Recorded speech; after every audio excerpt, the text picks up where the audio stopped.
අම්මත් හිනාමි තාත්තත් පලයි කෑම බෙදාගත් නෙයාරගෙන යයි පෙට්ටියේ ඇස් දෙක ඇරලා බලනවා පෙතිමල් ටිකක් අතේ තියනවා සද්දෙට ඉස්සර ඔන්න එනවා අපේ ගෙදරම කලබල කරවා බලාගෙන ඉන්න එක තත්පරයක් එයා නැත්තුම් ඉවරයි වැඩක් දොර ළඟ ඉන්න විට හිනාව දාලා හොරෙන්ම කරන්නේ නවදෑටක්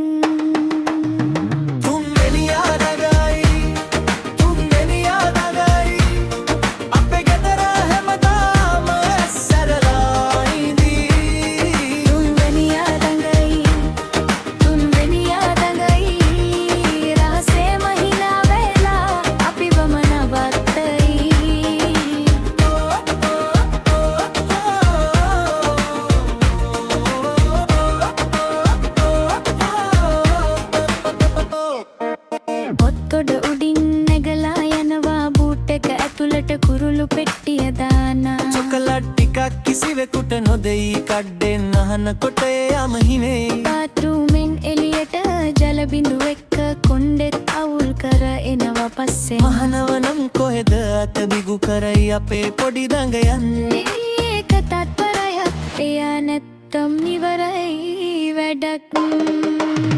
දොර ළඟින් ඇවිත් හිනාව දාලා හොරෙන්ම කරම්මේ නව වැඩක් තුන්වෙනියා දගයි අපේ ගෙදර හැමදාම ඇස්සරලා ඉදී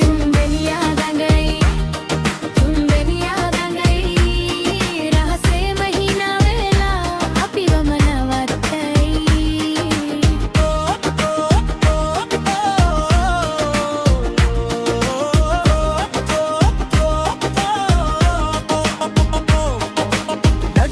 දුන්නත් අපිටම හිනා ඒ ඇස් දෙකෙන් කෝපයම මෙලි වෙලා කනිෂ්ඨ හදවත පොඩි වුණත් ලොකුයි බැලු බැල්මටම ගෙදරම පුරවයි